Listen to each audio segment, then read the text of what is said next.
Hello everyone, myself Dr. Krupal and I am MD Homeopath. I have done MD in Materia Medical and I am practicing Homeopath in Gujarat, Ahmedabad.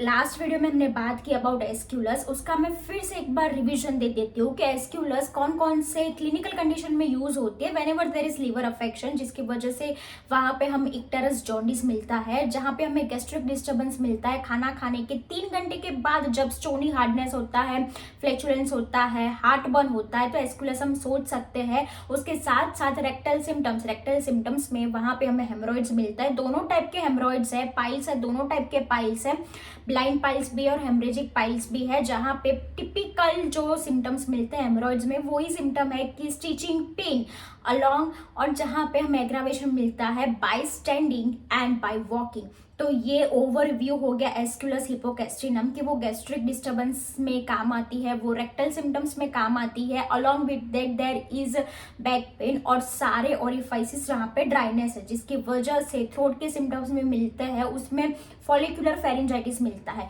ये हो गया about एस्क्यूलस। अगर किसी को एस्क्यूलस में कोई भी डाउट है, वो अगर आपने प्रीवियस वीडियो नहीं देखा है तो प्लीज जाके देख लो, बहुत ही अच्छी तरह से समझाया हुआ है कि एस्क्यूलस हमें कौन से क्लिनिकल कंडीशन में देनी है, कौन से क्वेश्चन उसमें एग्जाम में पूछ सकते हैं फॉर एस्क्यूलस। और दूसरी चीज के मैंने बहुत ही इजी लैंग्वेज में आपको एस्क्यूलस समझाया हुआ है, जो आप कभी भी भूल नहीं पाओगे। आज की रेमेडी है एलोसोक्रोटिना, जो एस्क्यूलस से हम आज कंपेयर भी करेंगे और पूरा एलोसोक्रोटिना भी पढ़ेंगे। तो अभी हम देखते हैं कि एस्क्यूलस एंड एलोज में क्या बड़ा डिफरेंस है।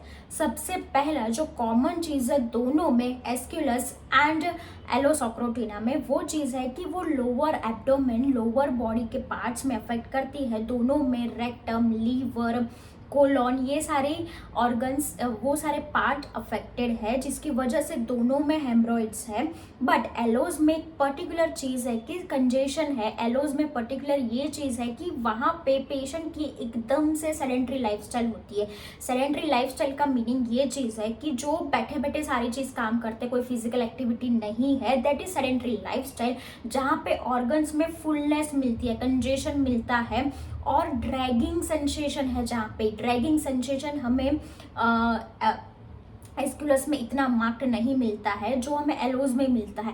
एलोज में ड्रैगिंग सेंसेशन है and along with gelatinous discharge, यानी कि स्टिकी डिस्चार्ज मिलता है। और ये सारी चीज़ के वजह से वहाँ पे लम्बेगो है। लम्बेगो that is lower back pain. Lower back pain हमारे एस्क्यूलस में भी है बट इतना मार्क्ड नहीं है। वहाँ पे dryness of orifices, dryness of throat, mouth and anus region में मिलता है। और ये जो है एलोज है जहाँ पे हमें लम्बेगो मार्क्ड मिलता है और there is aggravation in every particular season.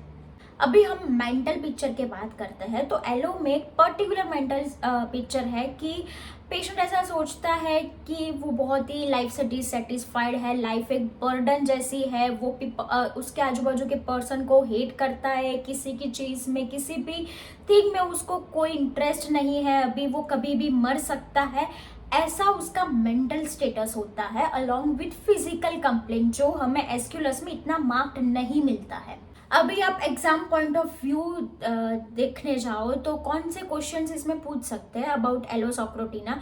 तो आपको इन जनरल पूछ ले कि डिस्क्राइब एलोसोक्रोटिना इन 5 और 10 मार्क्स। दूसरे क्वेश्चन ये भी आ सकता है कि डिस्क्राइब गैस्ट्रिक सिम्टम ऑफ एलोसोक्रोटिना, जिसमें आपको कौन से सिम्टम्स लिखने हैं, जिसके कौन से हेडिंग के अंदर जो सिम्टम्स आते हैं वो आपको लिखने, तो स्टमक, एब्डोमेन और कुछ रेक्टल सिम्टम्स भी आप लिख सकते हो। दूसरा आपको पूछे compare and contrast of Aesculus and Aloe socotrina, या फिर कोई अदर ड्रग जो एलोसोक्रोटिना जैसी है, जैसे कि रतानिया और एलोसोक्रोटिना का पूछ लिया, जैसे पेओनिया और एलोसोक्रोटिना का पूछ लिया, जैसे एबिस कैनाडेंसिस और एलोस पूछ लिया, ये आपको पूछ सकते हैं। कंपेयर एंड कॉन्ट्रास्ट में भी ये ड्रग आ सकती है। ये ड्रग कभी ड्रग पिक्चर में नहीं आएगी कि जैसे जो ज़्यादा मार्क के क्वेश्चंस होते हैं। आई डोंट नो व्हाट अभी आपका कितने मार्क्स से क्वेश्चन आते हैं, जैसे 18 मार्क का आ रहा है या 20 मार्क का आ रहा है, जो लंबा क्वेश्चन आता है वो उसमें कभी एलोसोक्रोटिना नहीं पूछ सकते हैं।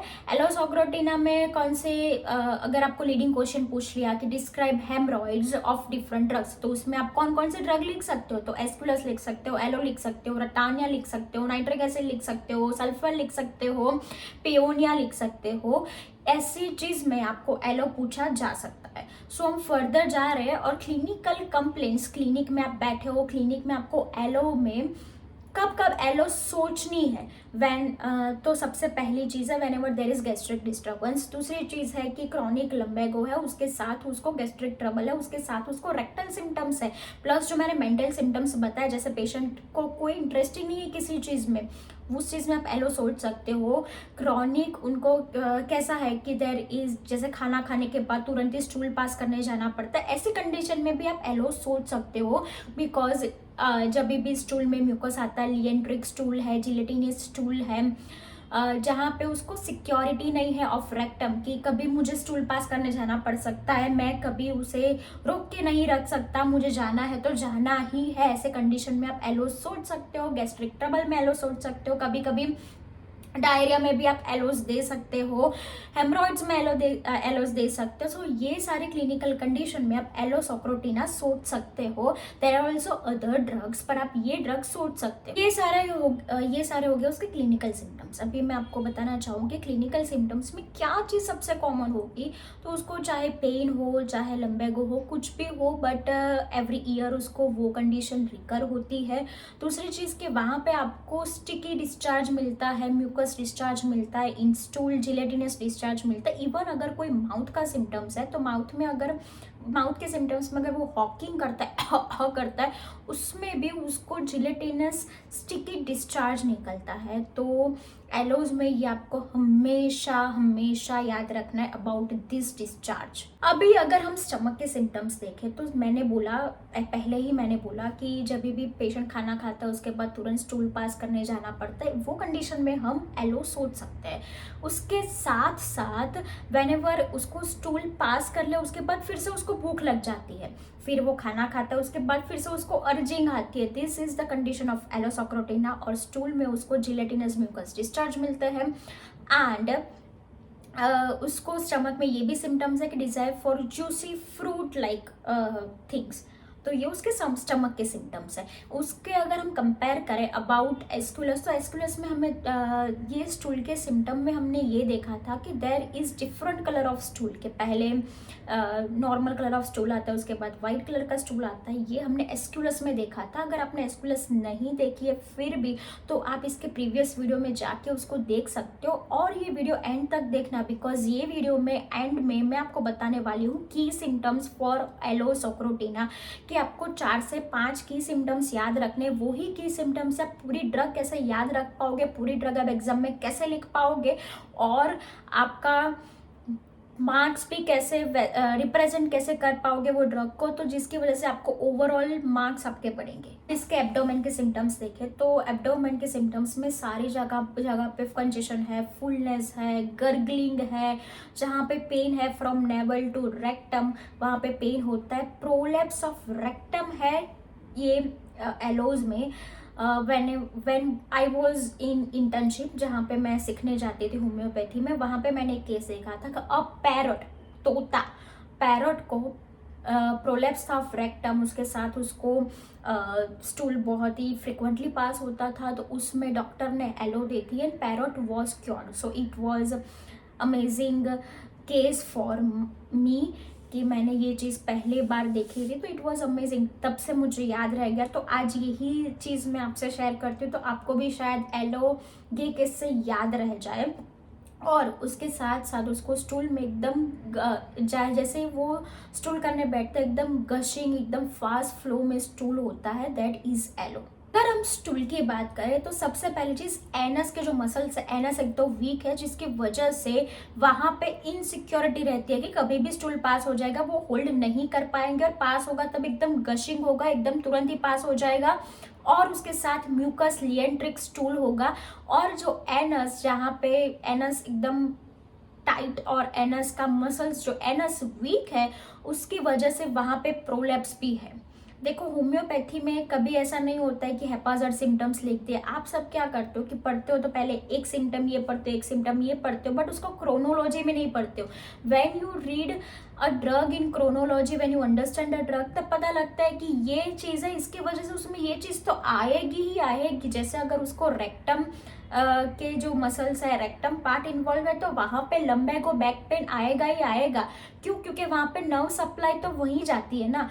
और अगर उसको एनस के मसल्स वीक है तो ऑब्वियसली उसको गसिंग स्टूल होगा, वो स्टूल को होल्ड नहीं कर पाएगा, वहाँ पे इनसिक्योरिटी होने वाली, बिकॉज मसल्स वीक है और उसमें म्यूकस प्रोडक्शन ज़्यादा है, जिसकी वजह से उसको थ्रोट में भी म्यूकस ज़्यादा आता है, जिसकी वजह से एनस में भी उसको लिएंट्रिक स्टूल है, म्यूकस स्टूल है। सो हमेशा ड्रग इस तरह से पढ़ो। और अगर एनस के मसल्स वीक है तो वहाँ पे पाइल्स भी आएंगे, वहाँ पे हेमरॉइड्स भी आएगा। यहाँ पे पंच ऑफ ग्रेप्स लाइक हेमरॉइड्स है जो एक्सटर्नल है, क्योंकि वहाँ पे एनस के मसल्स, एनस वीक है तो ऑब्वियसली जो पाइल्स है वो बाहर आने वाले हैं, एक्सटर्नल पाइल्स रहने वाले हैं। और वहाँ पे सेम पेन है कि स्टिचिंग वैसे पेन है अलॉन्ग विथ म्यूकस डिस्चार्जेस।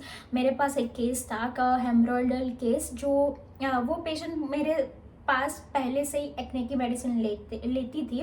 उसके बाद शी वॉज क्योर्ड। उसके 1-2 साल के बाद वो फिर से आई कि I had now problem of haemorrhoid, जिसमें मुझे म्यूकस निकलता है, जहाँ पे मेरा जो इनर वेयर्स होते हैं उसमें भी वाइटिश म्यूकस डिस्चार्ज दिखता है। I simply prescribe aloe. कभी क्या होता है कि हमें नॉर्मल ड्रग्स भी नहीं पता रहती है और हम बहुत रेयर ड्रग्स सोचते हैं, बट क्लिनिक में आई फील कि जो चीज़ नॉर्मल हमारे रूटीन डे लाइफ की ड्रग्स से अच्छी होती है, वो चीज़ बहुत रेयर ड्रग से बहुत कम रिजल्ट मिलता है।